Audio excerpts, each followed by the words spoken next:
Hello, everyone, and welcome to this episode of Developer Tea. My name is Jonathan Cottrell, and today we're going to be talking about Code Kata.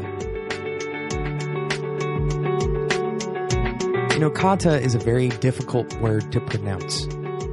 I didn't know how hard it was to pronounce until I tried to re-record the intro to this episode like 5 or 6 different times. So instead of calling it kata for the sake of not mispronouncing it, I'm going to call it code practice, right? Because I think that's the better descriptor for it anyway. Dave Thomas is the founder of this concept, Code Kata, code practicing, and basically what Dave says about practicing code is that it's kind of like being a musician, right? Being good at being a musician requires that you sit down and you practice theory over and over and over. He makes a sports metaphor and says that you don't tell a bunch of young athletes that they have 4 quarters to beat the Redskins. And obviously that would be insane. That would be out of bounds. They wouldn't be able to do that because they don't have the experience necessary in order to do that.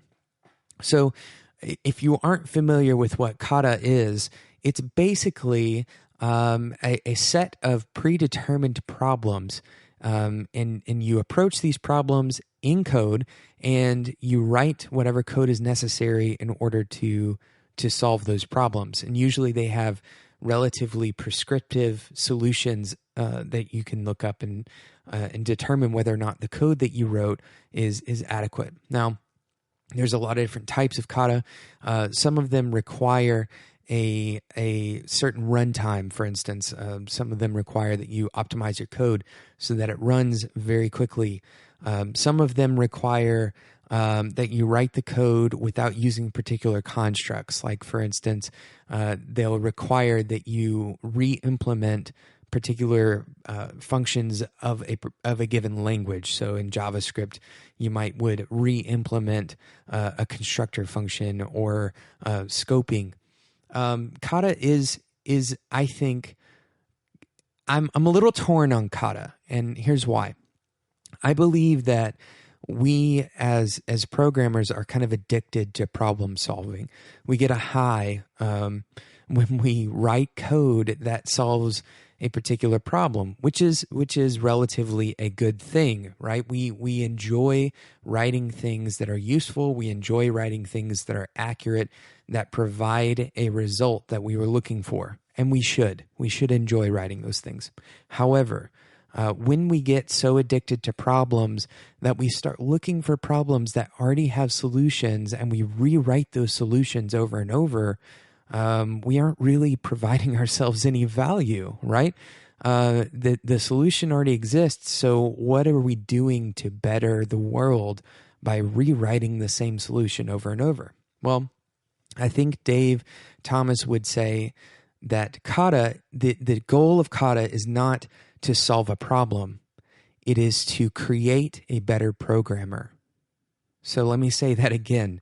The goal of kata is not to give you the high of solving a problem. It's not to accomplish the goal of solving that particular problem. Instead, it is specifically intended to give you a practice arena to turn you into a better problem solver. Now, that is a fundamentally important concept for any line of work, but as Dave says, it's difficult to see that at play for programmers. We often learn on the job. We often practice on the job, which is very high stress. And a lot of the time when we practice on the job, we unfortunately, we can't explore. And learning is an exploratory practice. And actually having a space that is dedicated to learning, actually having the space to say, I know what the solution is, and I know what the starting point of the problem is. Now, let me learn about different ways to go from the beginning of the problem to the solution. For example, Kata is a fantastic way to learn a new programming language because you don't have to really solve the problem, right? That's not the point. The point is not how do you solve this problem. The point is how do you write the code? And that ultimately is the thing that you are practicing. You are practicing sitting down and whether it's syntax or if it's thinking about a particular algorithm, or maybe it's just simply translating what you have already created as the solution in your mind into a new paradigm. All of these particular aspects of kata are valuable and they do provide value to you. They are not intended to solve those problems. Now that seems obvious, right? It seems like that's the obvious truth. However, I would argue that a lot of us end up bringing over the kata mindset into our project work, and that's where we go wrong. That's kind of the secret, right?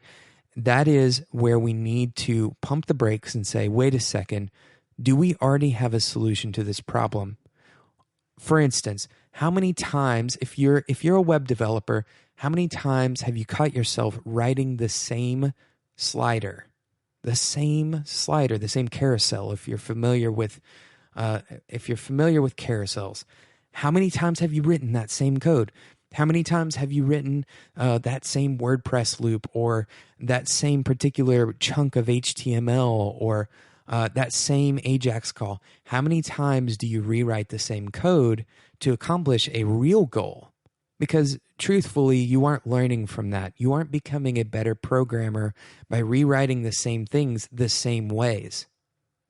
When you choose to engage in practicing programming through kata, it is a protected space where you're intentionally trying to get better, not passively rewriting the same code over and over and over. I hope you've enjoyed this discussion on Code Kata.